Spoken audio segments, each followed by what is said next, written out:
Gabriela Naya, ¿cómo estás? Muchísimas gracias por aceptar la invitación para tener aquí una plática, una conversación. Segunda ocasión aquí en el canal. ¿Cómo estás? ¿Cómo te encuentras?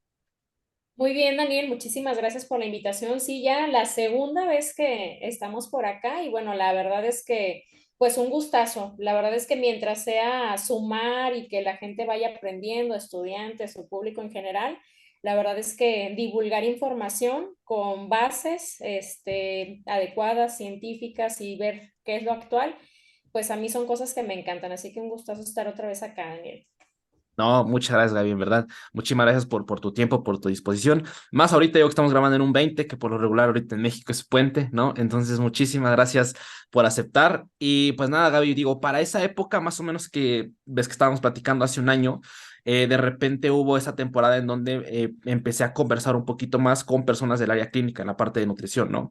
Como te comentaba en la primera plática que teníamos, mi lado es más un poquito a la parte de nutrición, pero específicamente en la parte de composición corporal, en la parte de culturismo igual.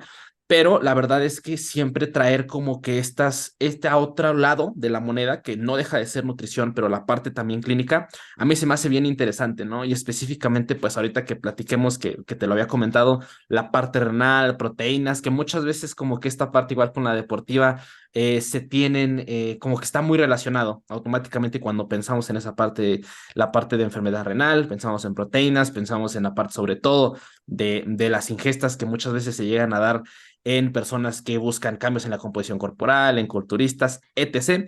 Pero antes de pasar de lleno a la parte del tema, Gaby, ¿cómo estás respecto a la parte del doctorado? ¿Cómo la llevas ahorita? ¿Todavía te queda un año por hacer más? ¿Cómo andas en esa parte?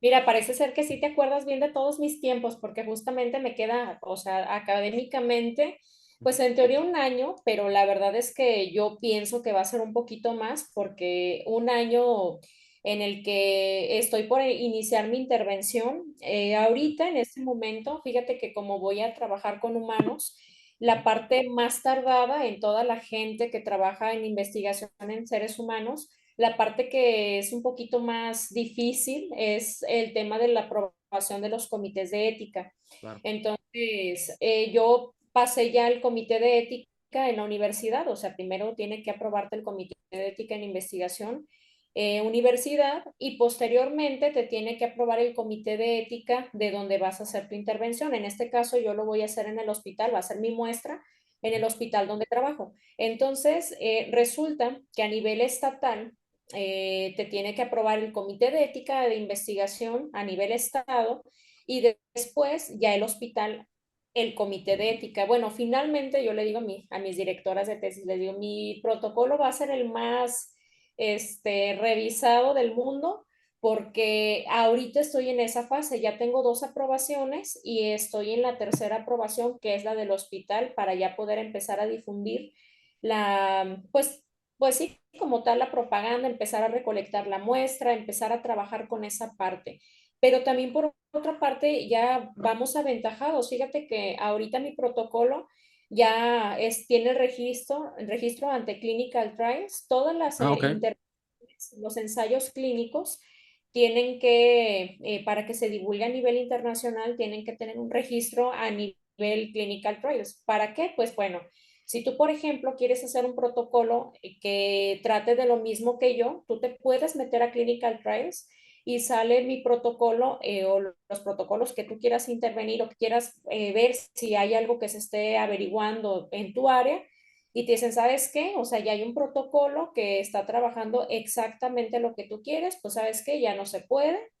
O pues de pronto te permite saber por dónde puedes meterte, de, ok, ¿sabes qué? Yo quiero trabajar en ejercicio o en actividad física, pero ellos están trabajando en esta área, entonces yo quiero hacer esto otro. Entonces, Clinical Trials te permite visualizar en qué fase incluso del protocolo está. Por ejemplo, si tú te metes a buscar un protocolo, puedes incluso ver en qué fase está, si está en la recolección de muestra, si está en el procesamiento de datos, si ese protocolo se canceló y el por qué. Entonces te ayuda a que se monitoree a nivel internacional en qué estás trabajando exclusivamente.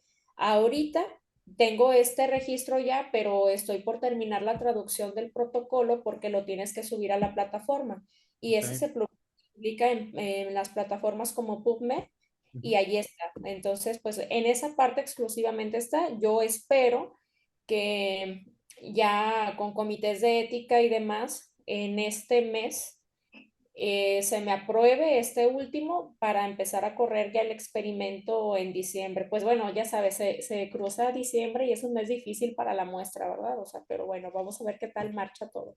Sí, totalmente. Y creo que ahí, por ejemplo, Gaby, eso es bien interesante respecto a la parte de investigación, ¿no? Que muchas veces, tal vez desde cuando estás en la universidad, ¿no? Y tal vez de repente te dejan buscar sobre ciertos temas y te pones y vas a buscar ciertos artículos, etc. Pero ya a medida, yo lo veo así, a medida de que cada vez como que te inmerses, por decirlo así, te profundizas más en, oye, ¿cómo, qué es lo que quiere decir este autor con este artículo, ¿no? ¿Cómo se llevan a cabo los artículos, ¿no? ¿Cuál es la diferencia entre un ensayo clínico, un metaanálisis, una revisión sistemática? Y también algo que a mí me resulta muy interesante es que es absolutamente todo un proceso, tú lo acabas de decir, ¿no? O sea, la parte de que no es como de llegar, pues quiero hacer esto y pues ya, únicamente, ¿no? Al final de cuentas es tratar, proponer el protocolo que ahorita como lo mencionabas, que igual, pues al final la evidencia se basa mucho, la creación de evidencia científica se basa mucho en pequeños pasos, ¿no? O sea, en pequeños pasos que pueden ir esclareciendo o acercándonos más hacia la verdad sobre cierta cuestión, ¿no? No es tan sencillo como hacer algo tan innovador que tal vez lo puedes pensar, lo puedes tener en mente, pero ya llevarlo, tener en cuenta la parte de los comités de ética, tener en cuenta igual que supongo que ahorita estás adscrita hacia tu universidad y pues también de la universidad tiene que haber esa parte de acceso a de tú proponer el proyecto y que se vea viable para la misma universidad, el saber dónde lo vas a publicar y también para tu propia cuestión académica, ¿no? Que por la parte del doctorado pues tienes que tener esa publicación para que puedas ya culminar esa parte, ¿no? Ahorita, por ejemplo, Gaby, si no me recuerdo, es investigación, recuerdo que era de ejercicio sobre enfermedad renal y diabetes, ¿sí? ¿O me estoy equivocando? Pues mira, es ejercicio y Ujú. es alimentación en enfermedad renal, pero Ok. en realidad no está tan lejos el tema de diabetes porque precisamente dentro de mis criterios de inclusión, las etiologías en las que voy a trabajar, en las que se Ujú. desencadenó la enfermedad renal es diabetes y es hipertensión. Ya meterme, por ejemplo, o sea, que te dé enfermedad renal crónica, los primeros lugares se encuentran en diabetes e hipertensión, pero no son Claro. los únicos. Por ejemplo, está también el hecho del ácido úrico, está, por ejemplo, la obesidad, que también ya por ahí han salido ciertas publicaciones que tienen relación con el tema de obesidad y desencadenar enfermedad renal crónica, también el hecho de la nefropatía mesoamericana, que ese es un tema también muy interesante, en tema Ok. que ya lo platicaremos, pero a la par, pues también como vamos a poner a entrenar y vamos a prescribir alimentación y ejercicio en pacientes con enfermedad renal crónica, la gran mayoría tienen diabetes. Entonces también Ujú. eh, tocó investigar acerca de cuáles son los ejercicios que propician que no tengamos una elevación de glucosa en un paciente que Ujú. tiene diabetes o cuáles son las metas previas antes de entrenar para que no suba la glucosa y también en el caso de hipertensión, cuáles son los ejercicios que propician que no suba la presión arterial, porque también eso es muy interesante, cuáles son la parte del entrenamiento. Ujú. Un paciente renal siempre va a tener hipertensión, un paciente renal siempre es hipertenso. ¿Por qué? Porque los riñones regulan la presión arterial. Entonces, en este caso, si el paciente tiene hipertensión y tiene una presión arterial descontrolada, es muy probable que aunque no tenga diabetes, desencadene enfermedad renal crónica. Entonces, a la par se van sumando como todo. Por ejemplo, si hay hipertensión, tenemos que cuidar ciertas cosas. Si hay diabetes, tenemos que cuidar ciertas cosas. Y pues a la par se suma con el tema de la enfermedad renal crónica. Digo, no todos los pacientes que viven con diabetes o que tienen hipertensión van a terminar como enfermos renales, pero sí son las principales causas. Entonces, efectivamente, el proponer el entrenamiento en el caso de enfermedad renal crónica ha sido todo un reto porque a pesar de que existen, fíjate, esto es interesante, digo, yo ya me metí al tema, ¿verdad? Pero No, sí, sí, sí, adelante, adelante. Ujú. es interesante porque sí hay diferentes papers, hay diferentes publicaciones en el tema de enfermedad renal crónica, ¿sabes? En el tema de ejercicio, pero como siempre, ¿no? De hecho, la investigación es eso. Le vamos encontrando ciertos huecos a la investigación que es donde nosotros proponemos meternos y no nada más yo, en realidad en el tema de investigación siempre uno va encontrando cosas que es por donde nos podemos ir colando y proponer. Entonces, ¿Qué pasa con el tema de los ejercicios en enfermedad renal crónica?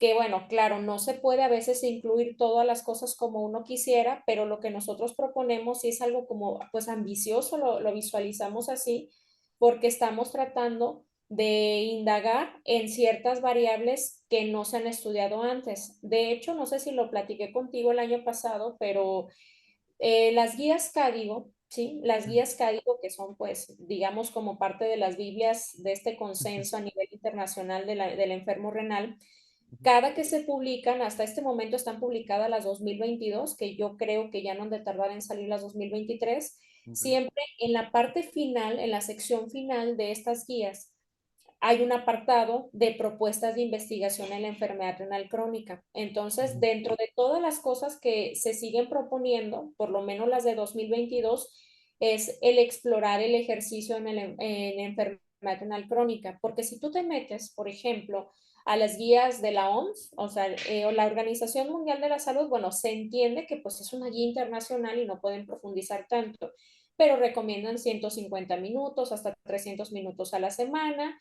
Si te quieres especializar más en algo más específico en enfermedad renal crónica, están las guías Cádigo, están la de la Asociación Americana de Cardiología, están las de fisiología también, o de fisioterapia, perdón. Entonces, fisioterapia, cardiología, Cádigo y demás, todas ellas proponen como diferentes cosas. Entonces, Cádigo, a pesar de que tiene una recomendación, yo lo visualizo así, o sea, esto es en mi opinión, extrae una parte de OMS, o sea, como de base, y dice en su apartado de ejercicio Cádigo, dice que para profundizar en el ejercicio se recomienda que se consulten todavía como a expertos que puedan prescribir y determinar qué ejercicio es el adecuado, pero en realidad no te dice gran cosa. Entonces, lo que nosotros proponemos o pretendemos colarnos es en una guía especializada en enfermedad renal crónica, midiendo todas las variables que dice Cádigo que están las debilidades.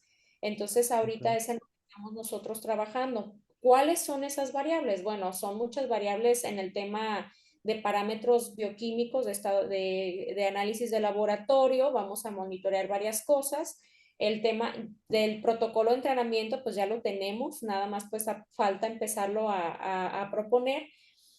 Cádigo también dice que pues parte de lo que todavía no se arriesgan ellos es que todavía no hay estudios multicéntricos, o sea, que no se hagan solamente en un solo lado, sino que Ok. se propongan en diferentes lugares, ¿no? Entonces, el tema del ejercicio, se conocen perfectamente bien los beneficios que tiene el entrenamiento, tanto de fuerza como cardiovascular, pero todavía no se tiene la certeza de cómo lo podría hacer. Entonces, en ese caso estamos trabajando ahorita para empezar a proponer desde todas esas variables. Si tú te metes a buscar en cualquier buscador, valga la redundancia, PubMed, Google Scholar, te metes a Elsevier, en donde sea, vas a encontrar muchos estudios de ejercicio, pero hay muchos ejercicios como aislados, ¿sabes? A Ujú. ver, dicen que extensión de cuádriceps, dice que, por ejemplo, tienes que hacer tal cosa y que hubo resultados. Pero bueno, una rutina bien planeada con todo el entrenamiento donde se monitoree, por ejemplo, la oxigenación. Entre menos oxigenación, hay mayor esfuerzo. Entonces nosotros tenemos determinado que cuando la oxigenación llegue a cierto rango, la prueba se tiene que detener. Ok, ok, ok. Entonces, varias cosas que hemos estado nosotros tratando como de ir averiguando para Ujú. pues sacar lo mejor posible. Digo, mira, ya te expuse aquí, pero No, más o no, menos. no. No, y justamente, de hecho, justamente te iba a preguntar eso porque, digo, al final es bien interesante. Tocaste muchos temas. Uno que me llamó ahorita la atención era esa parte de las guías, ¿no? O como que estas recomendaciones que nos dejan, por ejemplo, en este caso la OMS, que es como que, por decirlo así, lo máximo que hay respecto a salud en el mundo, pero igual, justamente, ¿no? Muy probablemente uno de los puntos más débiles, tal vez que lo podemos ver desde el punto de un profesional de la salud, es la generalidad que obviamente la OMS no puede ser tan específico por el simple hecho de que son recomendaciones para las personas en el mundo. O sea, y al tratar de generar evidencia así de sólida para recomendarlo a todas las personas, desde cualquier persona que vive en México, vive en Europa, vive en algún país de África, etc., en Estados Unidos, pues se vuelve un poquito complejo, ¿no? Pero que al final de cuentas yo creo que justamente la OMS son como esas recomendaciones en general para la población. Yo lo veo así. Nosotros como profesionales creo que tenemos esa parte de, ok, saber que esas recomendaciones están ahí, pero de nuestra parte va a investigar un poco más a fondo para saber realmente cómo podemos dar una mucho mejor intervención, ¿no? Y profundizarnos más, pues, en esta parte de las guías, en esta parte de investigación que viene saliendo recientemente, que igual ahí creo que está interesante la parte del ejercicio físico en ese tipo de situaciones, porque justo, ¿no? O sea, ya para poder ver cuál sería el mejor ejercicio, el mejor tipo de ejercicio, durante cuánto tiempo también, ¿no? Porque a lo mejor es como que implementamos ejercicio, pero durante cuánto tiempo, ¿no? O sea, cuánto tiempo se estuvo haciendo el protocolo, cuáles fueron los resultados tal vez en un mes, pero qué pasará en medio, qué pasará en un año, ¿no? Y que al final de cuentas, como dices, son huecos que puedes ir viendo y que puedes ir visualizando. Más de tu parte, como que tienes esta situación en donde puedes ver lo que está pasando, sobre todo en pacientes que pues igual tú tienes de enfermedad renal, de diabetes, de hipertensión, etc. Y como que tal vez la guía te puede dar un protocolo muy exacto, ¿no? De cómo tienes que hacer X o Y, pero que ahora cómo lo bajo a mi paciente, ¿no? Cómo lo bajo a sus limitaciones que él tiene, ¿no? Entonces creo que esa parte igual de la evidencia, de cómo la interpretamos, en tu caso, que la estás haciendo tal cual, también es bien interesante. No deja de darte más herramientas como para poder tener una mejor intervención, poder decirlo así, sintetizarla, ¿no? O sea, como decir, oye, ¿qué tipo de ejercicio podría ser mejor? ¿Durante cuánta duración? Y también viendo, pues tal cual, ¿no? La individualización del paciente, ¿no? Por ejemplo, tal vez un paciente que ha venido practicando ejercicio físico, pues tal vez puedas darle otro tipo de intervención a una persona que a lo mejor ha sido sedentaria gran parte de su vida, ¿no? Entonces, por ejemplo, en esa parte, Gaby, ahora sí ya para meternos un poquito más a fondo, pues hablemos un poquito de eso, ¿no? Hablemos un poquito de enfermedad renal, particularmente enfermedad renal crónica. Una cosa que quería preguntarte meramente para iniciar, ok, ¿qué tenemos hasta este punto que tú has visto más? Digo, yo sé que nosotros como nutriólogos no diagnosticamos una enfermedad, no podemos dar el diagnóstico de una enfermedad renal crónica, sin embargo, no dudo que tú, al tener tanta cercanía por esa parte clínica, por la parte de médicos, estés muy de cerca con ese proceso, ¿no? Tú, por ejemplo, desde esa perspectiva, ¿qué has visto en esa evolución? O sea, ¿qué podemos decir ahora en el 2023 que tenemos respecto para hacer un diagnóstico de enfermedad renal crónica, ¿no? ¿Qué causas tenemos? Digo, ya comentabas un poquito de diabetes, obesidad, hipertensión, etc. Pero ahorita actualmente en 2023, ¿qué son las piezas que tenemos clave para poder decir esa parte de un diagnóstico de enfermedad renal crónica? Bueno, sí, fíjate que hay muchas cosas que la verdad hablar de enfermedad renal crónica en el tema de alimentación y diagnóstico pues da para mucho, ¿no? Da para hasta incluso más de una hora, pero lo primero, Sí, sí, sí. sí, lo primero que me gustaría empezar a tocar es esta parte de cuáles son las causas de la enfermedad renal crónica, que efectivamente ya lo hablaba hace un momento, ¿no? El tema de la diabetes, el tema de la hipertensión, obesidad, el tema del ácido úrico y se suma otra que es la nefropatía mesoamericana que ya enseguida la voy a tocar. Pero todo mundo tenemos una trayectoria renal. La trayectoria renal es los puntos que le vamos quitando nosotros a la vida del riñón por ciertos episodios que nosotros vamos teniendo a través del tiempo. Por ejemplo, si yo soy una persona que vive con diabetes y tengo una hemoglobina glucosilada, digo, recordemos que la hemoglobina glucosilada nos dice durante 3 meses cuánto es lo que tenemos de glucosa, ¿no? Ahorita, hoy en día, ya existen otras herramientas que han sido muy innovadoras, que es el sensor freestyle, que es para el monitoreo de glucosa, que también de repente lo usamos para investigación. Mira, es no sé si se alcance a ver un poco, que lo Ah, usamos ok, mucho para investigación también, ok, pero bueno, ese es motivo de otra charla. Pero bueno, ok. que la hemoglobina glucosilada, si yo, por ejemplo, vivo con diabetes y tengo elevación de hemoglobina glucosilada, le voy quitando puntos a mi trayectoria renal. Por cada vez que la glucosa suba y se mantenga en hiperglucemia, el riñón sufre. Si yo soy una persona que tiene hipertensión y el riñón, la hipertensión hace que tenga la presión elevada, el riñón sufre también. Si tengo infección de vías urinarias recurrentes, el riñón sufre. Si tengo ácido úrico elevado, el riñón sufre. Entonces, en este caso, cada vez que nosotros tenemos ciertos episodios de incluso falla renal aguda, la falla renal aguda, recordemos que es transitoria, el hecho de que yo me deshidrate y que por eso suba creatinina, el hecho de que de repente sean episodios no solamente de deshidratación, una persona que tuvo algún evento como por ejemplo una rabdomiólisis, por ejemplo, aquellos pacientes politraumatizados que tuvieron una ruptura de fibra muscular y que subieron creatinina, una persona que se quemó y subió creatinina, son episodios donde el riñón sufre si es que esto causó una falla renal aguda o transitoria. Nosotros pensaríamos, y es lo que yo siempre les digo a los estudiantes en el hospital, nosotros pensaríamos que cuando hay una persona con una falla renal aguda, esto es transitorio. ¿Qué quiere decir? Ok, si fue por deshidratación, metes líquidos, el paciente se hidrata y la creatinina regresa a la normalidad, pero no es así. Normalmente, que eso también fíjate que tiene que ver con el tema de la ingesta de proteínas, normalmente la creatinina es un marcador tardío de la función renal. Quiere Ok. decir que para que la creatinina la veamos alta de manera crónica, tuvieron que pasar muchas cosas previamente. Ujú. Entonces, si nosotros vemos que la creatinina está elevada y se mantuvo y la creatinina no baja a pesar de que nosotros ya hicimos todo lo debido o el médico hizo todo lo debido, sí puede ser agudo. Fíjate, y hay algo interesante que también yo le digo a los estudiantes, yo les hago siempre la pregunta, porque antes de pasar visita en el hospital siempre tenemos una sesión en el que retroalimentamos los pacientes que vamos a ver ese día.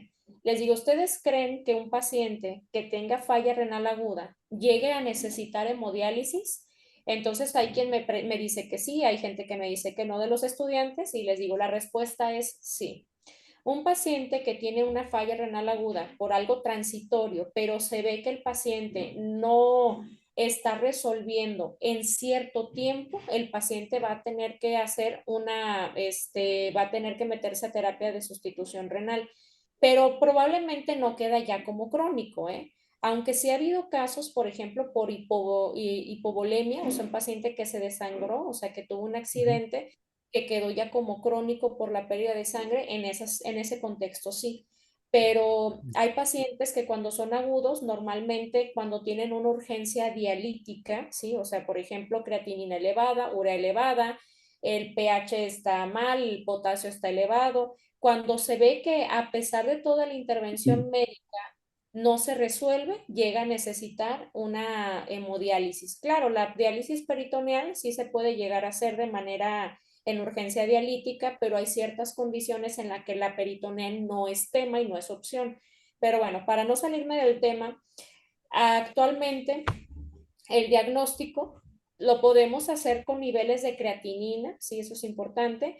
Podemos utilizar nosotros una calculadora. A mí una de las que me gusta mucho, pero hay más, no es la única, es la de la Asociación Europea o Española de Nefrología, porque es muy sencilla de usar y aparte vienen todas las calculadoras de todas las fórmulas. Está Crocostigau, está, por ejemplo, Ujú. Seca-Epi, hay varias. Entonces, en este caso necesitamos seca de EPI, hasta este momento es una de las más validadas, que solamente te pide cuánto tienes de creatinina, ¿sí? Te pide edad, te pide sexo, o sea, si eres hombre o mujer, y te pide la raza étnica. Entonces, metes estos datos y si tienes estos datos, te arroja automáticamente la tasa de filtrado glomerular. Pero ojo, aquí hay otra cosa mucho más actual, la determinación de la tasa de filtrado glomerular con cistatina C. ¿Sí? La Ok. cistatina C actualmente es lo que se viene, bueno, ya existe, de hecho ya hay varios estudios que la evidencian, donde también hay calculadoras donde necesitas los mismos datos, porque la cistatina C es un elemento eliminado exclusivamente a nivel renal. Esto quiere decir Mm. que creatinina, fíjate, la creatinina se va a ver más alta si eres de raza negra o raza blanca, ¿no? Ok. La creatinina. Ujú. Se va a ver elevada si tú, por ejemplo, estás deshidratado. Se va a ver elevada si eres una persona de la tercera edad.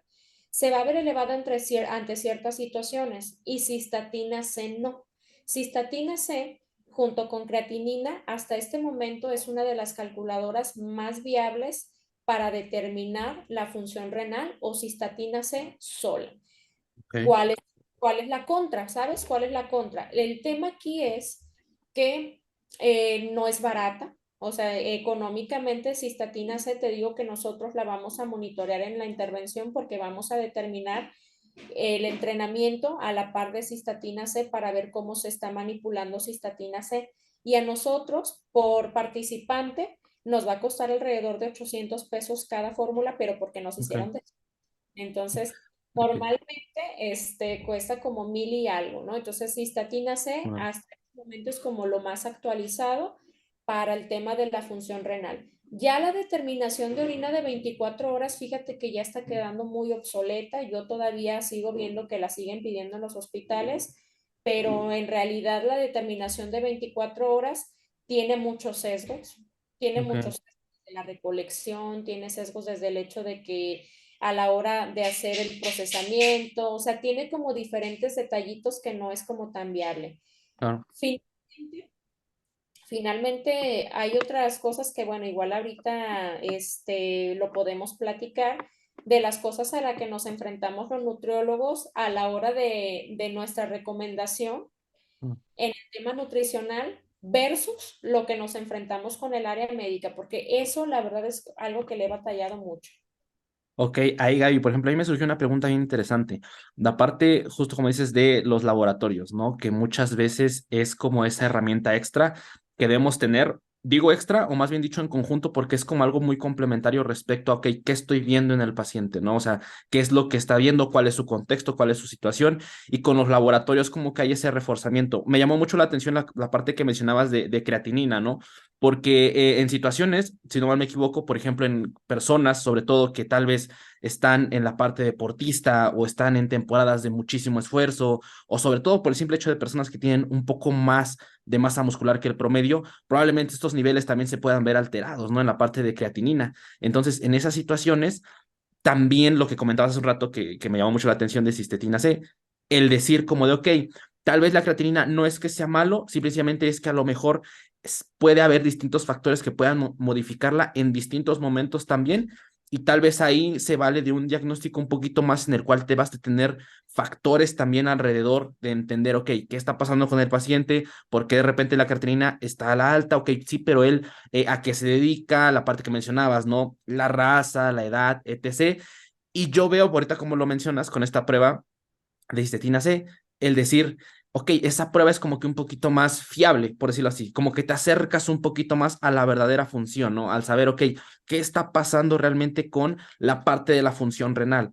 Y digo, esto es bien interesante porque justamente, ¿no? O sea, como que se tiene esta parte de la tasa de filtrado glomerular y ya a partir de ahí, si no mal recuerdo, dependiendo de los resultados que se den, se va clasificando en ese caso, ¿no? El estadio en donde pueda estar esa persona. Y ahorita igual entrando en esa parte ya de las recomendaciones nutricionales, que igual ahorita te cedo para que me comentes esa parte como que esa lucha que muchas veces hay en la parte nutricional y en la parte médica, pero justamente, ¿no? O sea, igual depende del estadio, qué tipo de recomendaciones pueda tener un poquito más de valor más que de valor, más peso, por decirlo así, como que estar más enfatizadas dependiendo del estadio de la persona. Ahí, por ejemplo, Gaby, tú respecto al estadio, ¿qué cosas sientes que van cambiando alrededor de cada estadio, ¿no? O sea, ¿qué sientes que intervenciones nutricionales tienen más peso tal vez en estadios tempranos, en estadios tardíos? Ahí comentan un poquillo igual, ya una vez que se da esta parte de el diagnóstico, de saber dónde está, ¿cómo puedes ver esas distintas intervenciones en los distintos estadios, por decirlo así? Ok, bueno, mira, es importante saber efectivamente que la enfermedad renal crónica tiene 5 etapas, efectivamente 5 estadios o 5 estadios. Entonces, en la etapa 1, normalmente el filtrado está normal, ¿sí? Está normal o está elevado. ¿Cómo vamos a hacer que nosotros diagnostiquemos al paciente si yo digo, bueno, yo siempre les digo a la gente, y ese es un consejo que yo le doy a los estudiantes mucho, les digo, miren, si tú estás viendo el contexto del paciente, a ver, es un paciente que vive con diabetes, es un paciente que ves que sus laboratorios casi siempre están mal, traen una hemoglobina glucosilada alta, es un paciente con obesidad, haces la entrevista en la historia clínica y estás viendo que la persona no tiene una buena adherencia al tratamiento. Entonces, tú, por ejemplo, ¿qué puedes mandarle a hacer al paciente? Bueno, si vive con diabetes y si vive con hipertensión, en los hospitales públicos regularmente se le cita cada mes.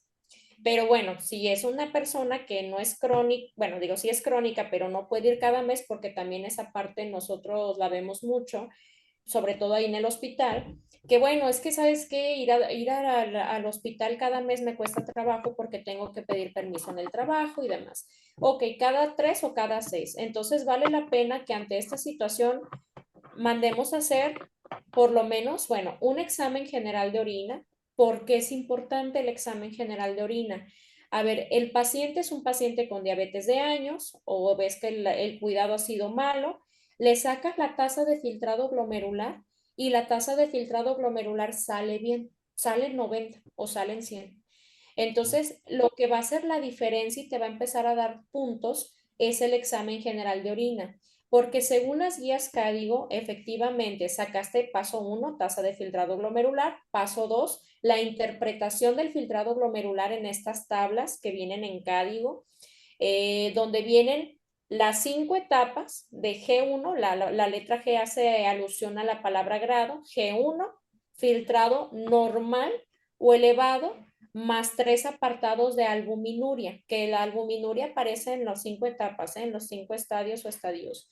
Entonces, en este caso, si mi paciente añoso con diabetes de 20 años de evolución está filtrando normal, pero trae una albuminuria de 30 o más, a lo mejor el paciente está en G1 a 2, si es que está tirando proteína en cierto rango. Ujú. Entonces, la nomenclatura en el filtrado glomerular se va dando así. Entonces, G1 a 1 por lo menos, ¿no? Porque muchas veces eso pasa y podemos cometer errores.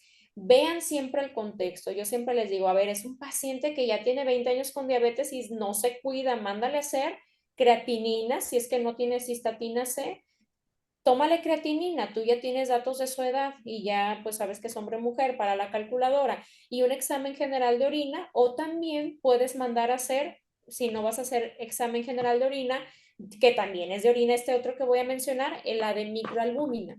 Entonces tú ya lo puedes diagnosticar como G1 a 1 o G1 a 2 o G1 a 3 dependiendo del rango de albuminuria. Ahora, G2 ya es el filtrado redujo y demás. Ojo, también esta parte es interesante, fíjate. Hay que sacar tasa de filtrado glomerular cuando también veamos que la creatinina está demasiado baja. Fíjate, Ok. nosotros la creatinina, como tú bien lo decías, es también cómo está la calidad del músculo, ¿sabes? O sea, por Ujú. ejemplo, una persona que tiene más músculo yo espero ver una creatinina más alta, pero también aquí esta parte es importante, mira, Ángel, todo tiene un límite en esta vida, ¿no? O sea, a Claro. pesar de que hay rangos de elevación para decir que está normal, yo no espero encontrar a un musculoso con 2 de creatinina, ¿no? Porque yo Claro. diría, ay, aquí como raro. Pero yo sí espero a lo mejor un 1, 1.2 quizá, pero Ujú. yo no espero encontrar en los límites altos ni bajos ningún laboratorio, ningún estudio de laboratorio. Claro. Entonces, en este caso, si vemos que es una persona con desnutrición, a lo mejor si trae 0.4 de creatinina, no hay que normalizarlo, pero bueno, es una persona con desnutrición. Pero ¿qué crees? Hemos tenido pacientes con diabetes que traen 0.3 de creatinina o 0.4. Si tú le sacas la tasa de filtrado glomerular, normalmente con esa creatinina es muy probable que tenga la creatinina, digo, la tasa de filtrado glomerular alta. Y recordemos que para ubicarlo en G1 es filtrado igual o normal Ujú. o, o alta. Entonces, a veces los pacientes empiezan a hiperfiltrar. Cuando veamos una tasa de filtrado glomerular muy alta, quiere decir que está hiperfiltrando. Me decían en el hospital mis estudiantes, ¿a partir de qué rango podemos considerar que está hiperfiltrando un paciente? 130, o sea, yo no espero encontrar a nadie en 130 de filtrado, 135, 150, porque la creatinina tiene la tendencia de actuar como un buffer. Empieza a bajar, a bajar, a bajar, a bajar y de repente empieza a haber elevación de creatinina y ya lo empezamos a clasificar ya en etapas más avanzadas, ¿no? Ok. Respecto a tu pregunta de las recomendaciones nutricionales, mira, quisiera abrir empezando con el tema de la proteína. Sí, sí, sí. Es diferente la cantidad de proteína que se va a dar si está en etapa 1, si está en etapa 5 y si está en etapa de sustitución renal. Quisiera abrir comentándote que ha habido mucha investigación al respecto de la cantidad de proteína y hay cosas que han ido cambiando. Por ejemplo, yo les hago una tabla ahí en el hospital. Nosotros te digo que tenemos ahí les hago así como le damos algunas clases antes de meternos al hospital y les digo, miren, etapa 1, etapa 2 o G1, G2, G3A, porque la etapa 3 es la única que tiene dos apartados, G3A y G3B, es la única que tiene dos. G3A, o sea, hasta la etapa 3, en la A, normalmente podemos dar hasta 0.8 gramos de proteína por kilo. Si está en G1 con diabetes, sí pudiéramos incluso subirnos hasta 1, pero lo dejaría yo en 0.8, ¿sí? Ok. A partir de G3B, y sobre todo si va a haber ejercicio, a partir de G3B es cuando empezamos nosotros a ver ya más alteración de estudios de laboratorio. A partir de G3B empezamos a ver ya más cosas disparadas. Empezamos a ver alteraciones un poco de potasio, que ahorita voy a hablar del potasio, que eso es muy interesante. Empezamos a ver medio fósforo, no es una regla, pero ya empezamos a ver más alteraciones. A partir de G3B podemos hacer todavía una cierta reducción de proteínas hasta 0.7. En etapa G4, 0.7, G5, 0.6 de proteína por kilo de peso día hasta 0.5. Ahí va el tema. Si el paciente está en G5 filtrando por debajo de 15, está en etapa 5, filtrando por debajo de 15, al paciente le toca casi casi una dieta vegetariana, ¿sabes? ¿Por qué? Porque la proteína tiene que caer, tiene que caer. Ojo, ¿qué pasa si el paciente ya está filtrando 4? O sea, el paciente ya trae todo mal y le dicen, ¿sabes qué, señor o señora? Tiene que meterse a diálisis peritoneal o hemodiálisis. Y la persona te dice, yo no me quiero dializar. Uy, pues te toca darle casi nada de proteína para tratar de conservar la función renal y entra lo famoso conocido como terapia conservadora. Una Ok. terapia conservadora es medicamentos prescritos por el médico, nutricionales Ujú. y de ejercicio, modificaciones del estilo de vida, porque esa es una etapa conservadora. No conservador, terapia de sustitución renal. Fíjate, empezamos con 0.8 hasta G3A, Ujú. G3B todavía puede ser 0.8, luego empiezas con 0.7, G4 0.7, 0.6, G5 0.5, 0.6, pero ¿qué pasa si llegamos a este punto en el que la persona está en G5 filtrando bajísimo y ya no quiere dializarse? ¿Le puedes bajar más de 0.5 de proteína kilo día?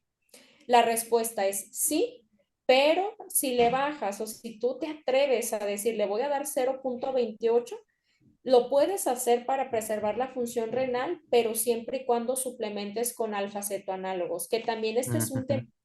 de discusión como no tienes una idea. Los alfa-cetoanálogos, te voy a decir algo que te vas a enfrentar o se van a enfrentar como nutriólogos. Te vas a enfrentar a que hay gente que dice que sí, mismos nefrólogos y nutriólogos, y hay quienes dicen que no. Te voy a decir cuáles son las cosas que dicen a favor y cosas que dicen en contra. Yo, fíjate, en la tesis tengo un apartado hablando de alfa-cetonálogos y he revisado el tema.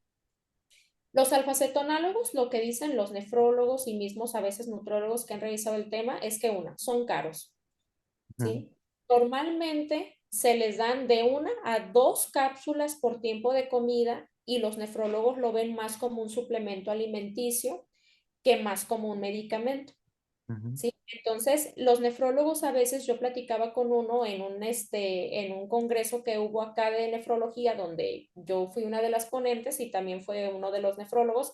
Le dije, oye, ¿tú qué opinas de los cetonálogos? Me dijo, yo no los recomiendo para nada porque yo he tenido pacientes que me han quitado los fármacos que sí ocupan tomar por tomar los cetonálogos y lo otro era más importante, ¿no?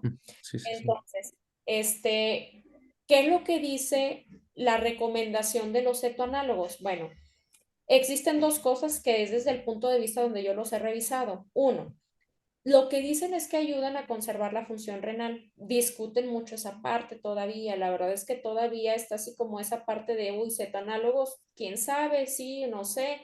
Otra, discuten que son caros. Yo lo vi desde, Gaby, lo vi desde el punto de vista de que pueden ayudar desde el punto de vista de preservar el músculo. Pero a ver, hoy hay otras cosas que se discuten. A ver, le estás bajando a Ujú, 0.20 de proteína claro. y le estás dando cetoanálogos que son aminoácidos, mejor déjalo en 0.8 y no le des nada de aminoácidos. Claro. Entonces, se van a encontrar todos estos panoramas, ¿eh? O sea, yo estoy en un punto intermedio porque la evidencia dice, ok, sí lo puedes usar siempre y cuando se dé una dieta muy baja en proteínas. ¿Y sabes qué me he encontrado yo mucho? Que llegan conmigo pacientes a la consulta de nutrición y llegan tomando 2 cápsulas de alfacetonálogos por tiempo de comida sin hacer una dieta baja en proteínas. A veces están hasta en 1 gramo de proteína por kilo día Ujú. sin saber.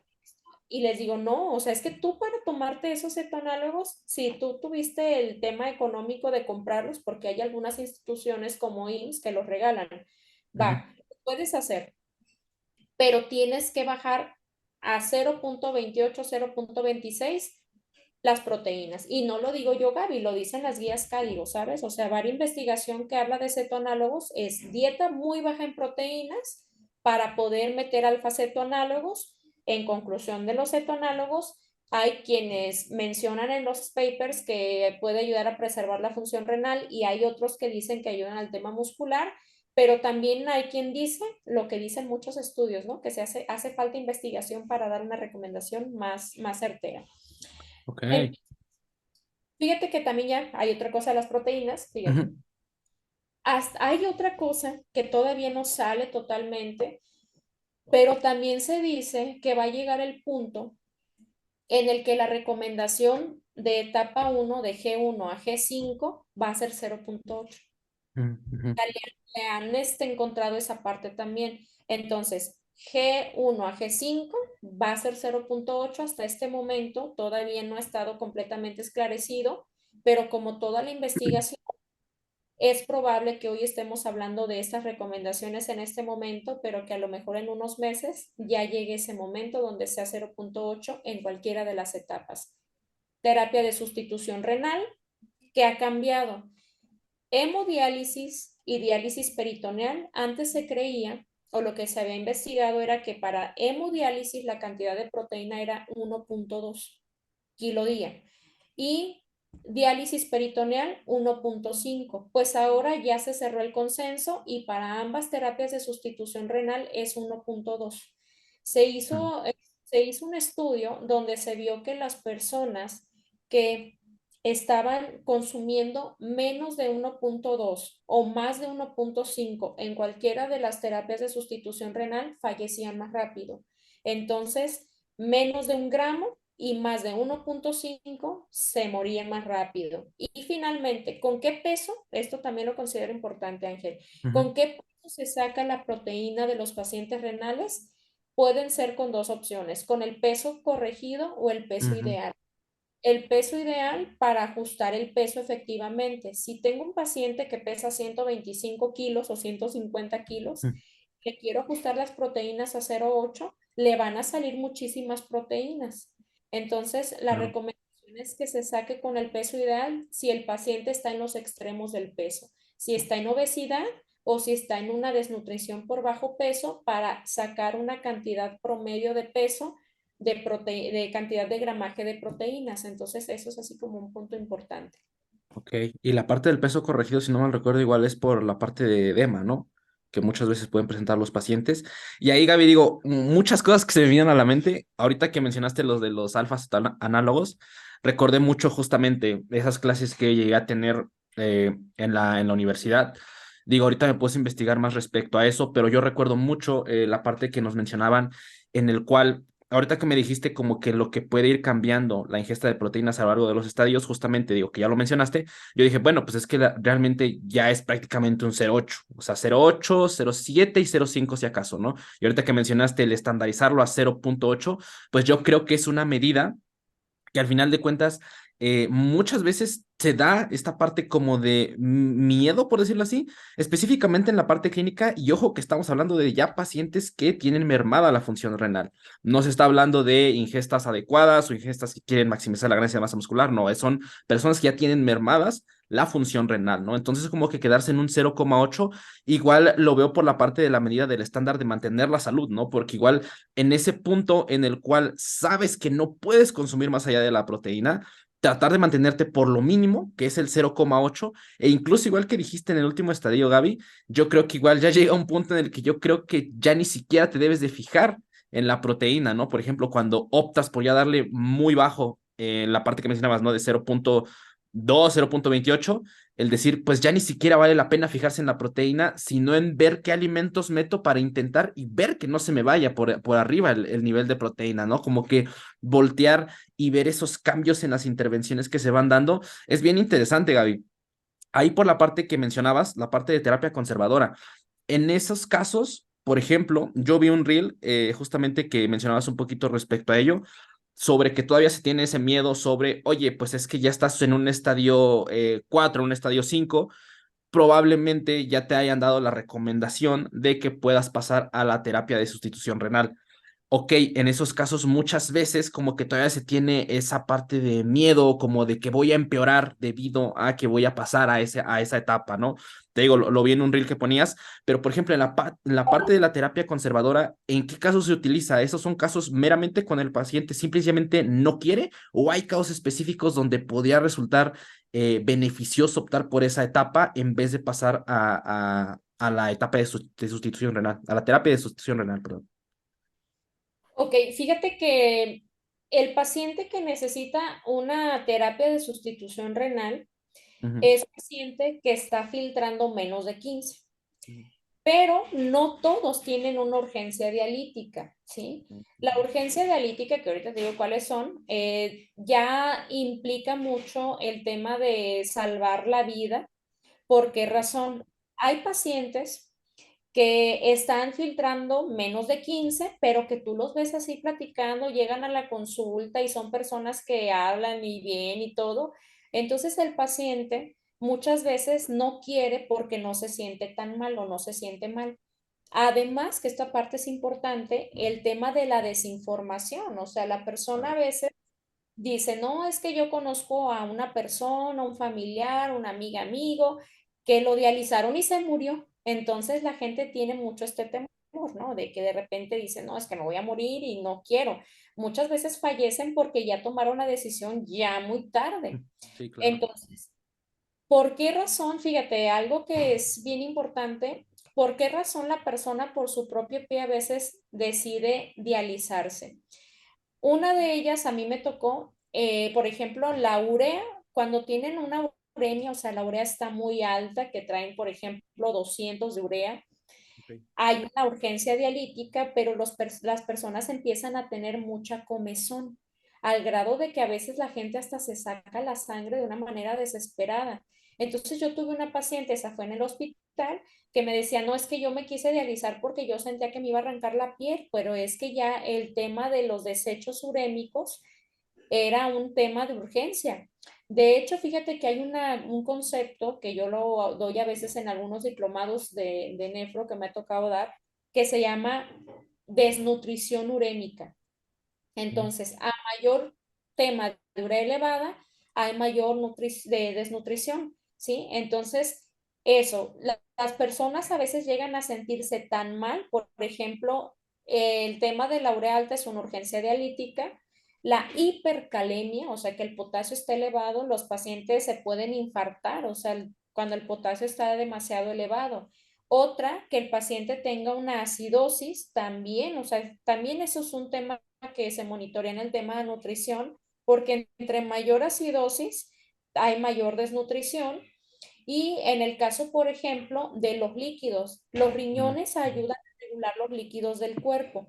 Cuando el paciente ya no controla los líquidos del cuerpo, empieza a encharcarse, empieza a retener fluidos y empieza a ver algo que se llama derrame pleural. Las pleuras son estas capitas o esta capa que cubre los pulmones, Ujú. que es un tercer espacio que se va al líquido intersticial. El intersticio es un tercer espacio.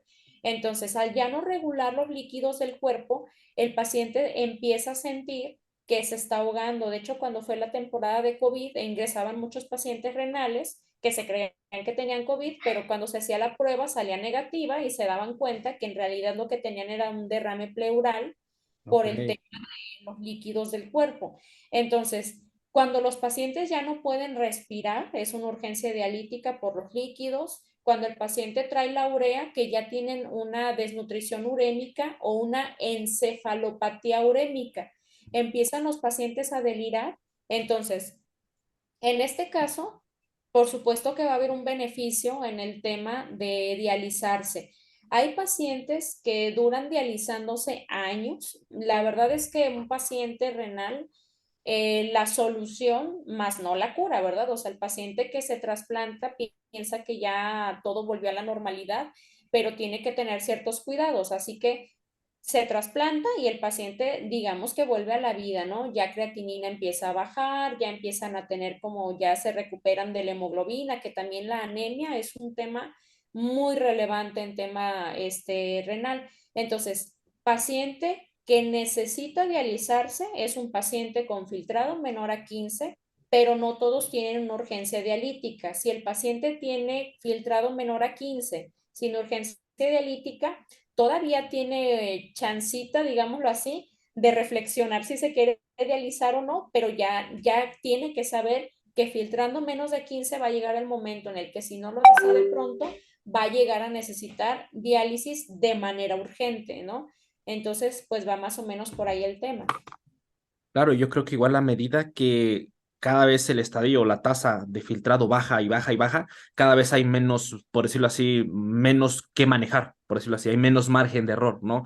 Ya tienen que ser tal vez intervenciones un poquito en la parte nutricional más específicas, no te puedes salir tanto de ciertos requerimientos, que por ejemplo, Gaby, cierto, se me olvidó hace rato y lo iba a comentar, perdón ahí la ignorancia, la parte de los alfa-cetoanálogos, si no mal recuerdo, igual por esa parte, por ejemplo, en la ingesta de proteínas, ¿no? Que se daba esta recomendación de dividirlas, ¿no? Entre las de alto valor biológico y todo lo demás.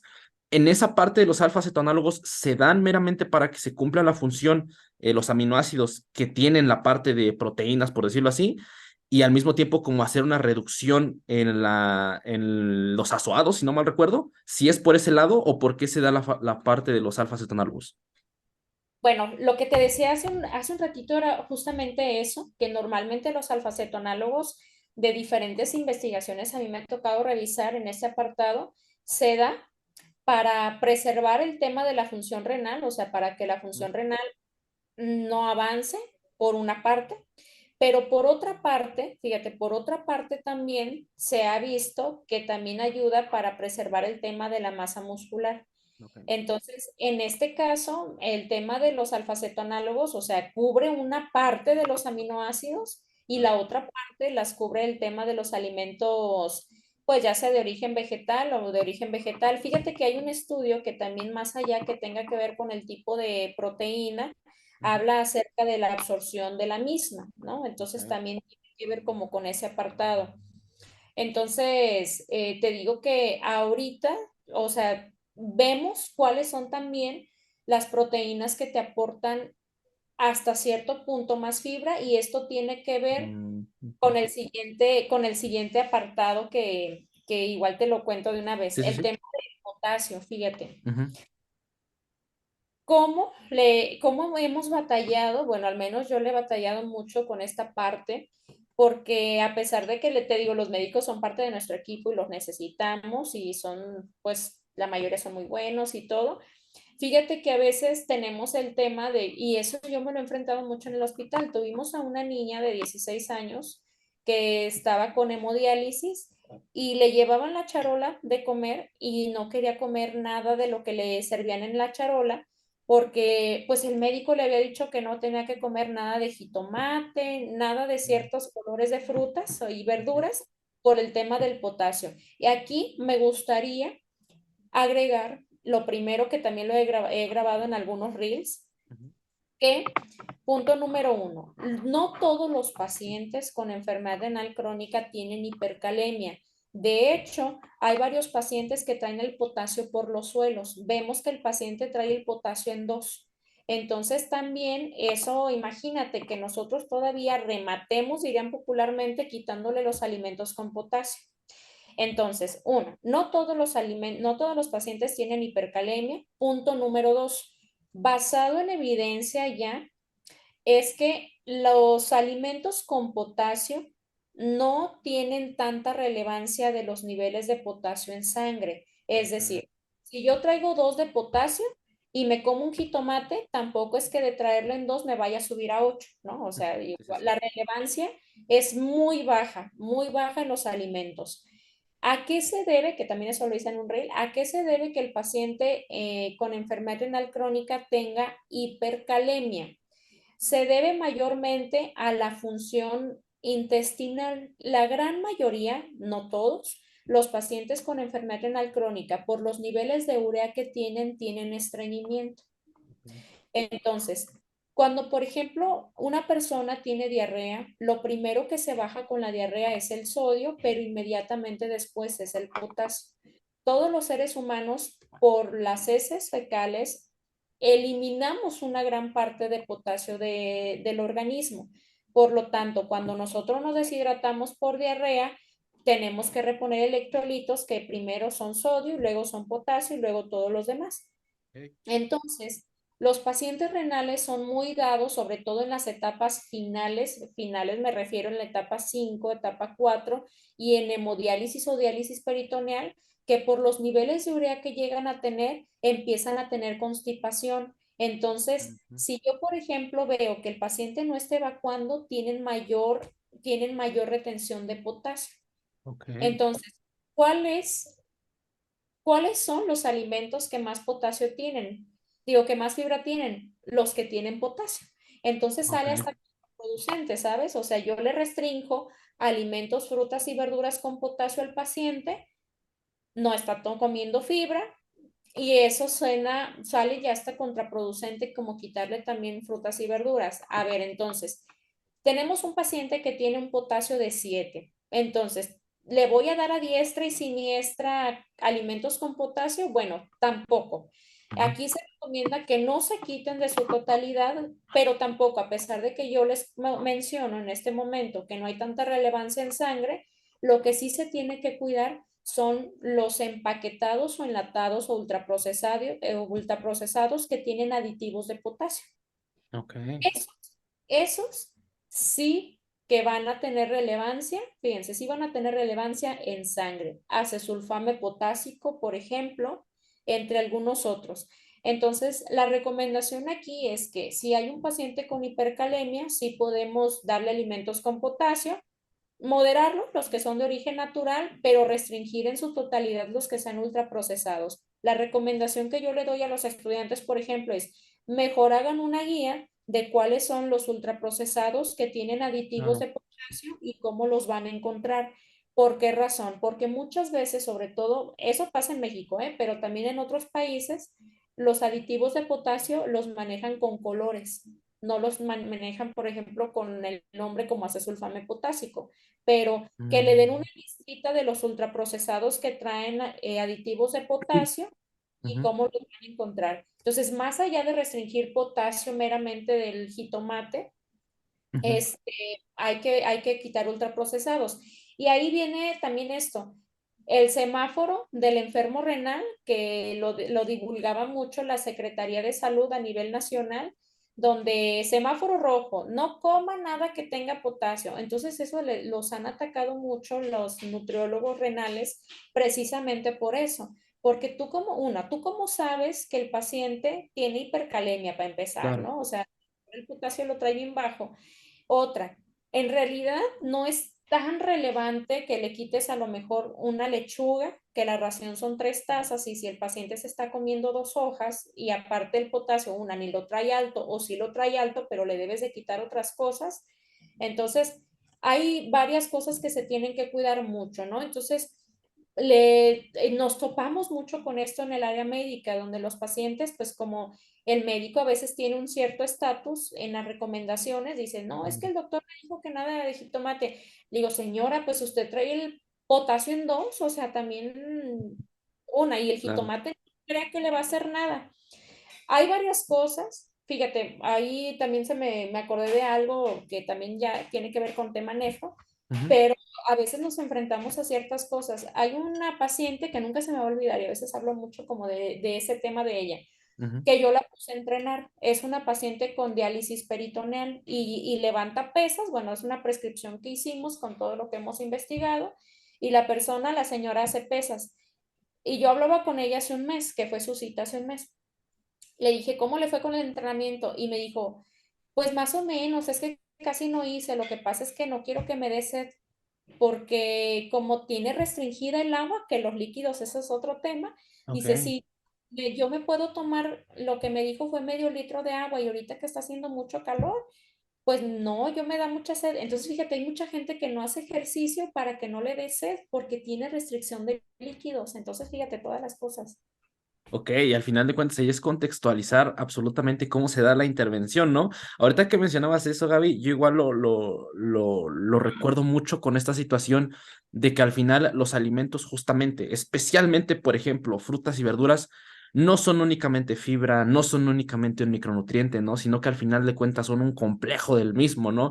Y que muchas veces sí en la parte se da como estas recomendaciones de que porque cierto alimento es rico en potasio, por ejemplo, ahorita restringirlo completamente, ¿no? Y al final, igual, puede que a lo mejor sí, el hecho de que tengas una enfermedad renal crónica, estés en algún estadio, va a ser tendencia o es probable, más no es un hecho que puedas presentar cierta modificación, ¿no? Tú ahorita lo acabas de decir, el hecho de que tenga tal vez el potasio muy alto, pues podría ser, o sea, hay una tendencia, pero si tú no estás seguro, no se puede generalizar esa intervención, ¿no? Y ahí es donde surge este conflicto, en donde al final se quiere dar una generalidad para todos, que tal vez, ok, en algunos casos funcione, muy específicos, retomando lo que decíamos en la conversación, lo de la OMS, ok, puede ser, pero ya llegando en ese punto en el cual la intención es que tú trates de ver cómo está tu contexto actual, cómo tu contexto, tu estilo de vida encaja con la enfermedad ahorita que estás pasando, por ejemplo, en este caso que estamos hablando de enfermedad renal, qué cosas o conductas puedes modificar. A mí se me hace bien interesante el cómo, ok, pues es bien curioso cómo volvemos a lo mismo, o sea, volvemos a lo mismo, recomendaciones respecto a disminuye ultraprocesados, haz ejercicio, consume frutas y verduras. Al final de cuentas, yo creo que es una vez más se valida más estas recomendaciones, estas intervenciones, sobre todo poniendo el foco en el estilo de vida, ¿no? Y en la parte de cómo podemos intentar modificar o que tal vez el paso por la enfermedad sea un poquito más llevadera.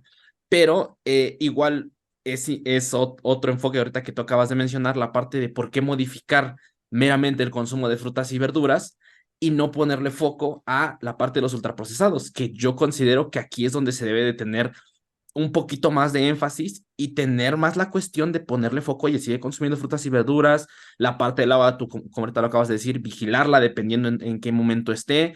Al final yo creo que se vuelve una intervención, igual lo veo así, Gaby, ahorita que lo mencionabas y retomando un poquito lo del inicio, es difícil, o no sé cómo tú lo ves en tu experiencia, que definitivamente tienes más cercanía a esos contextos que yo, es difícil que únicamente haya enfermedad renal crónica, ¿no? Por lo regular son pacientes que también están pasando por hipertensión, a lo mejor también tienen diabetes, tienen alguna otra enfermedad crónica que se va haciendo como que esta bolita de nieve, en donde al final de cuentas una hace que te hagas más probable que tengas la otra y ya cuando tienes la otra es más probable que tengas la otra. Entonces como que igual optar por esa intervención que ahorita igual lo comentabas en tu investigación, en el cual le podemos dar a los distintos frentes y que realmente no son intervenciones tan diferentes, ¿no? Sí, fíjate, finalmente, como, o sea, ya reflexionándolo, pues efectivamente, la intervención resulta ser a la recomendación que yo le daría a veces a cualquier ser humano, ¿no? O sea, o sea, del tema de los ultraprocesados y todo eso. Y bueno, digo, hay gente a quien a la larga le va a pegar más y a lo mejor a los enfermos renales en un tiempo más corto les va a pegar más, ¿no? O sea, como esta parte.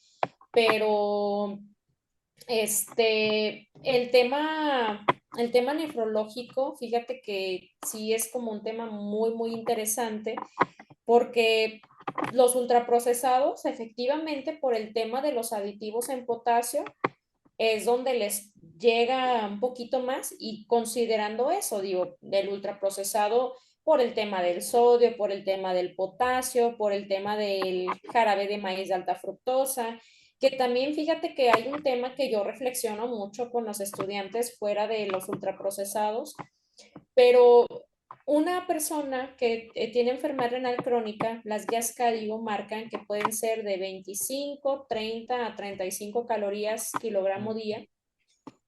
Y normalmente los pacientes, sobre todo en terapia de sustitución renal, son pacientes que sí les da más hambre, sobre todo si se están dializando. Entonces a veces nos vamos a 35 calorías kilo día y te quedan dietas a veces que son arriba de 2000 calorías. Si se está dializando, yo le digo a las personas, les digo, mira, la ventaja es que con diálisis puedes comer hasta 1.2 gramos de proteína día y puedes comer más calorías. En el caso, por ejemplo, del paciente en el escenario donde no se quiso dializar, si te vas a 35 calorías kilogramo día, ok, le salen muchas calorías, pero cuando le bajas tanto la proteína, te vas a 0,6, por ejemplo, sin cetoanálogo ni nada, te vas a 0,6 o te vas a 0,6, porque ya 0,5 lo que marca la evidencia es que sí puedes, pero ya como que bajarle tanto, lo marcan, de hecho yo lo cito también en la tesis de que, ok, ¿a qué precio, no? Sacrificando la masa muscular y por otra parte el tema de preservar la función renal. Entonces, en este caso, imagínate, 2200 calorías, voy a poner un ejemplo hipotético, 2200 calorías, 0,100 calórica y de macronutrientes, es que se te suban carbohidratos y lípidos porque le estás bajando mucho las proteínas. Entonces te va a quedar una dieta de 2200 calorías, te va a quedar una dieta con carbohidratos altos y con grasas altas. Te digo porque nosotros no la pasamos calculando ahí en el hospital. Entonces, ¿cuánto le vas a dar de carbohidratos? Hay una forma, fíjate, hay una forma de que lo calcules por gramo día de carbohidratos y lípidos también gramo día. Pero si nosotros lo queremos hacer en porcentaje y dices, bueno, te vas al 50, 55 o 60%, ¿no? Porque las proteínas forzosamente son gramo día.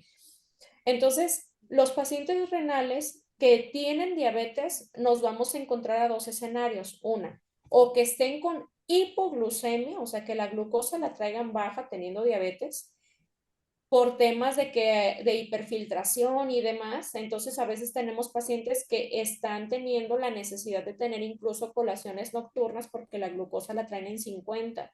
Okay. Entonces, ahí podemos nosotros subirnos, hablando en porcentajes, ¿eh? Porque te Ujú, digo que hay forma de usarlo por gramo día.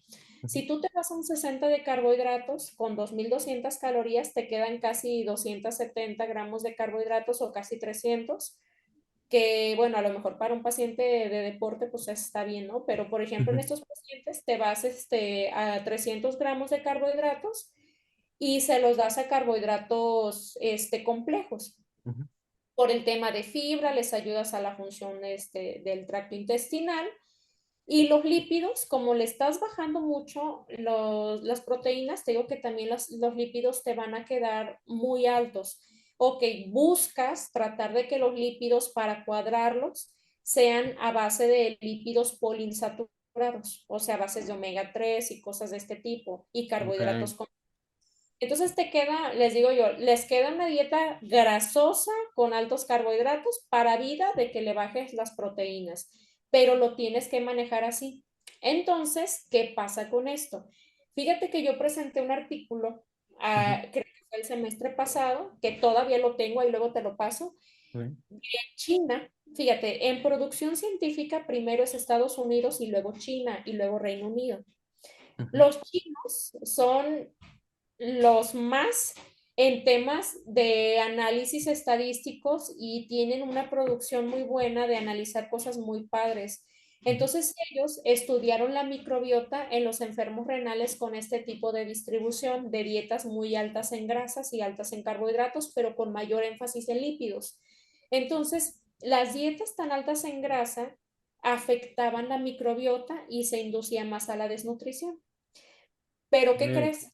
La reflexión de aquí es, entonces, ¿para dónde te haces, verdad? Entonces, yo les digo, a ver, le digo a los estudiantes, esto que estamos discutiendo es para que tengamos un análisis crítico también de las cosas, ¿no? O sea, revisamos unos estudios donde lo que nos queda como nutriólogos a veces es hacer esta distribución que te comento.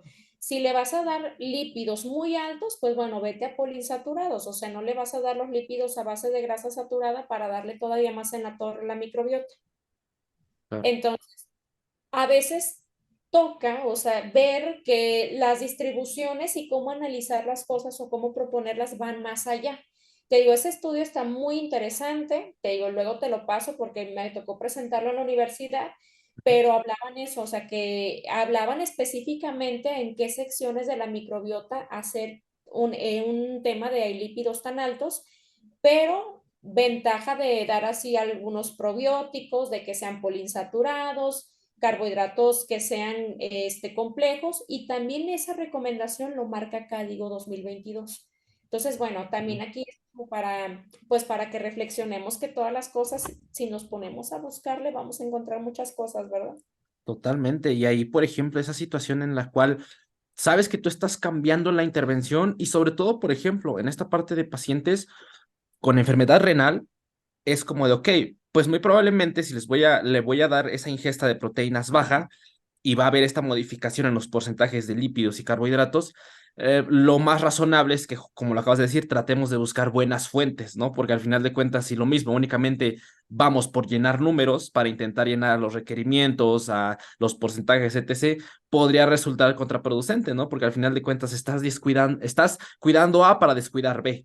¿No? Entonces, al final de cuentas, y teniendo en cuenta, como lo mencionamos hace un momento, la parte que, por ejemplo, y a lo mejor son pacientes que también tienen esta parte de diabetes. Entonces, también debemos de cuidar esa parte de cómo vamos a implementar esas intervenciones nutricionales, que al final de cuentas se vuelve algo interesante el hecho de decir qué puedes modificar para que en ambos frentes, por decirlo así, se quede en un, por decirlo así, en un medio, ¿no? En donde no se vaya ni tan para el lado de que pueda perjudicar la parte renal y tampoco tal vez para alguna otra enfermedad que esté cruzando en ese momento, ¿no? Gaby, igual te quería decir, ahorita se nos fue, pero si no mal recuerdo, me habías comentado algo de la nefropatía mesoamericana, si no me estoy acordando, creo que sí era así el nombre, que ya no comentamos.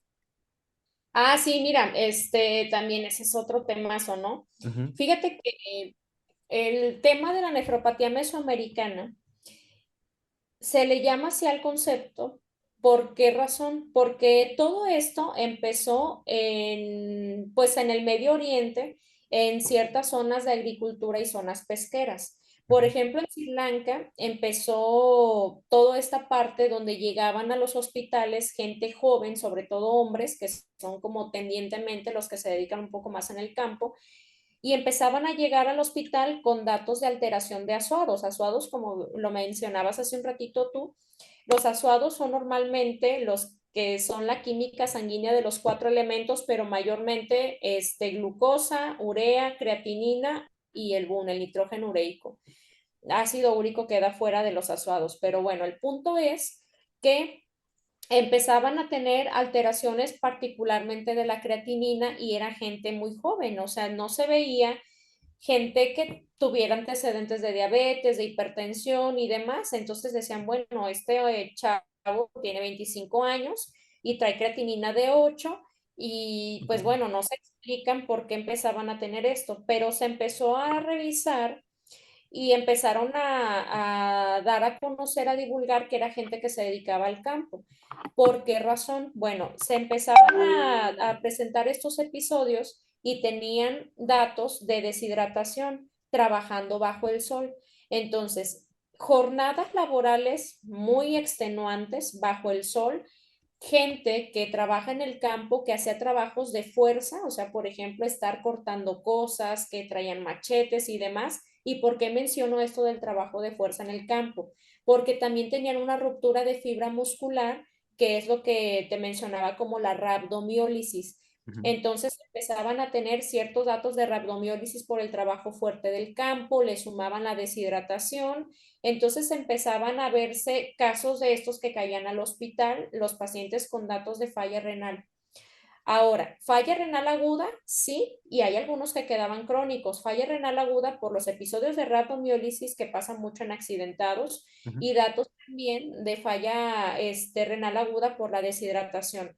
Entonces, recordemos lo que empezamos a hacer al inicio de esta charla, ¿no? Que el tema de la trayectoria renal, nosotros Claro. pensaríamos que una falla renal aguda vuelve a la normalidad como si nada, pero no, le vamos quitando puntos a la trayectoria renal. Entonces, en este contexto, esto pasó en aquellas zonas pesqueras del Medio Oriente, pero ¿qué crees? En México estamos con esos temas también. Ok. Por ejemplo, en ciertas zonas de México, que son zonas de agricultura, empiezan a caer gente que se dedica al campo haciendo trabajos de fuerza, no se hidratan. Entonces le empezaron a llamar eso a nefropatía mesoamericana. Entonces, eso, deshidratación, trabajos de fuerza, pero se le suman otras cosas. La gente que trabaja en el campo se hidrata con refresco, por ejemplo, ¿no? Ujú. Entonces, no toma agua, toma refrescos, pues así embotellados. Entonces, mucha gente se automedica. Entonces, la categoría de nefropatía mesoamericana ya entra como una de las causas principales también de enfermedad renal crónica en ciertas zonas. Entonces, pues básicamente es eso. Ok, qué interesante. Digo, al final de cuentas nos podemos dar cuenta de cómo el contexto puede alimentar mucho lo que lleguen a caer cierto tipo de situaciones, ¿no? Gaby, igual no te quiero quitar más tiempo porque ya nos alargamos un poquillo, pero ya para terminar, dos cosas. Una, primero, comenta un poquito respecto a, ok, qué cosas tener en cuenta para la parte de la enfermedad renal crónica. Creo que está establecido de forma bastante bien, pues bueno, tener buenos hábitos está de más, hacer ejercicio, tratar de comer lo mejor posible, pero algo extra respecto a eso y sobre todo la pregunta obligada, Gaby, que claro que la tengo que hacer para terminar este episodio. ¿Qué pasa con aquellos recomendaciones, tú cómo las ves, que todavía se tiene esta parte de la ingesta de proteínas en personas sanas, ingestas elevadas pueden aumentar el riesgo de enfermedad renal? En esa cuestión, ¿tú cómo la ves? ¿Cuál es tu perspectiva? Es algo que igual que quería preguntar para ir cerrando un poquito esta conversación. Ay, Daniel, mira, déjame te doy mi opinión y la Ok. de más personas. Fíjate en el tema de lo primero, de lo segundo, de la ingesta de proteínas en personas sanas. Mira, lo primero que te quisiera o les quisiera decir es que fue un tema que se tocó este año, en julio de este año, en el Instituto Nacional de Ciencias Médicas y Nutrición Salvador Subirán, en el piso de nefrología y metabolismo mineral, se habló de ese tema. Y te quiero compartir parte de lo que se discutió en este sentido.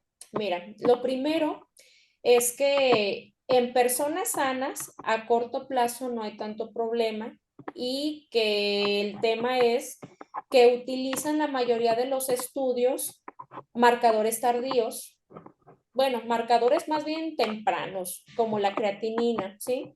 Ok. ¿Qué quiero decirte con esto? Fíjate que el tema de ser un marcador, pues no tan viable la creatinina, que por eso entra cistatina C, Ujú.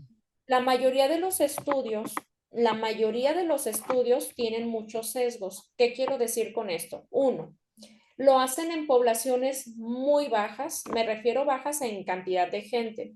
Ujú. Entonces, la cantidad de población donde se estudian este consumo de proteínas es de muy poquita población. Dos, no es de tanto tiempo. Por supuesto que si tú tienes una ingesta de proteína de 2 gramos kilogramo día en 3 meses, no te va a pasar nada. Incluso a veces hasta en un año no te va a pasar nada. Entonces, un estudio que tiene poca población y que está estudiada a corto plazo y que tome en cuenta creatinina, es un poco de dudosa procedencia que vaya a ser fiable. Lo que tendría más relevancia son estudios donde la población fue más alta, más grande de la Ujú. cantidad de gente. Otra, que el tiempo que se estudió fue mucho más amplia, ¿sí? Claro.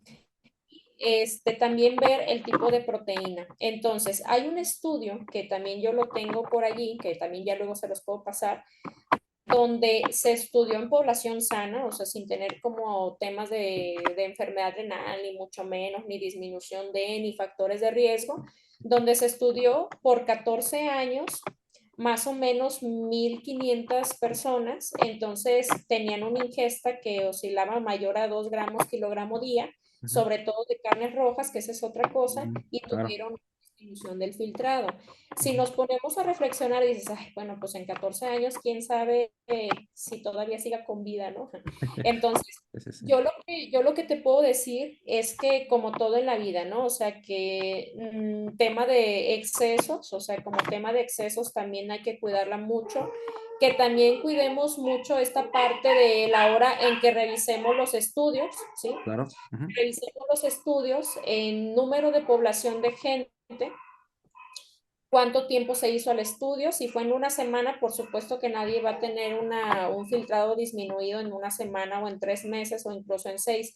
La mayoría de los estudios, fíjate que para que tengan una cierta relevancia, lo mínimo si son intervenciones en humanos, bueno, digo en humanos porque yo la verdad poca experiencia tengo trabajando con modelos animales, pero ahí en el instituto donde estoy sí trabajan mucho también con modelos animales, pero en humanos la recomendación es que sea por lo menos 3 meses, entonces a veces nos vamos a encontrar muchos estudios que son de 3 meses, entonces digo, en 3 meses nadie comiendo 2 gramos le va a pasar nada, ¿no? Claro. Entonces, bueno, es un tema como a reflexionarlo, hay algunos estudios durante mucho más tiempo y sí han mostrado como algo de evidencia. Me tocó revisar otro también como dato, Ujú, pero también tenían el consumo de otras cosas, o sea que no solamente claro. eran como proteínas de origen animal. Entonces, pues yo la sugerencia que doy en relación a esto es que revisemos el tema del tiempo de los estudios, el número de población y también que revisemos lo que discuten, ¿sí? ¿Por qué razón? Porque Claro. muchos estudios también pueden decir, pero se hace falta más evidencia para que sea algo fiable, ¿no? Entonces, pues dices, ay, bueno, entonces sí o no, si hace falta más evidencia. Sí, sí, sí. Entonces, eso. Y en relación a lo primero que me comentabas de qué recomendación, mira, yo siempre le digo, no se trata, le digo yo a la gente, miren, no es que yo le quiera buscar enfermedades a la gente diario, ¿no? Porque a veces yo les digo a mis estudiantes, a todos los pacientes calculenle la tasa de filtrado glomerular nada más para saber, ¿no? A ver cómo andan. Ujú. Y a veces ni ingresaron por nada de eso, pero le dije, a ver, hay que ver cómo andan. Entonces, la recomendación, pues, lejos del cambio de hábitos, que también es algo que se sugiere, también que se hagan estudios, pero por lo menos una vez al año si se consideran personas que son sanas, que se hagan estudios para ver cómo están. Normalmente la gente, la población mexicana es muy tendiente a que tenga deficiencia de vitamina D, que se Ujú. hagan de vitamina D, un examen general de todo, que veamos cómo estamos de hemoglobina y demás, porque hay gente que efectivamente nunca se ha checado absolutamente de nada. Y pues el ejercicio es parte fundamental y el tema de la alimentación. Perfecto. Pues Gaby, ¿qué te puedo decir? En verdad, muchísimas gracias por venir, por tomarte el tiempo, por platicar. Creo que al final iban surgiendo muchas cosas y pudimos como que ir indagando en cada una de ellas, pero igual, como dices, se iba a hacer un episodio muy, muy largo y de hecho, pues sí, fue un poquito largo, de 1 hora y media.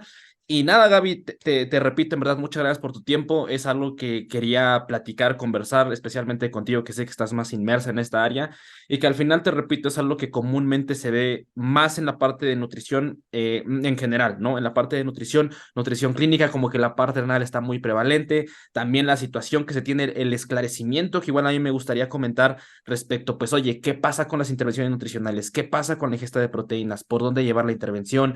¿Qué cosas, como tú dices, tener en cuenta? La contextualización. Al final de cuentas, eso es bien importante y creo que igual fomentar esa parte del pensamiento crítico, sobre todo en nosotros como profesionales, en tu caso como docente, como investigador, en mi caso aún como estudiante, el tener ese pensamiento crítico de no tomarte únicamente lo que dice un paper tal cual y tratar de traspasarlo, sino como que, ok, saber qué se dice por lo regular en las guías, cuáles son los estudios, como tú acabas de decir, que sobre todo son más longitudinales, ¿no? Que es como de, ok, ¿qué pasó en 3 meses, pero qué pasó en un año? ¿Qué pasó en aquellos estudios a lo mejor que llevan 10 años estudiando una población? Pues bueno, puede ser un poquito más interesante, ¿no?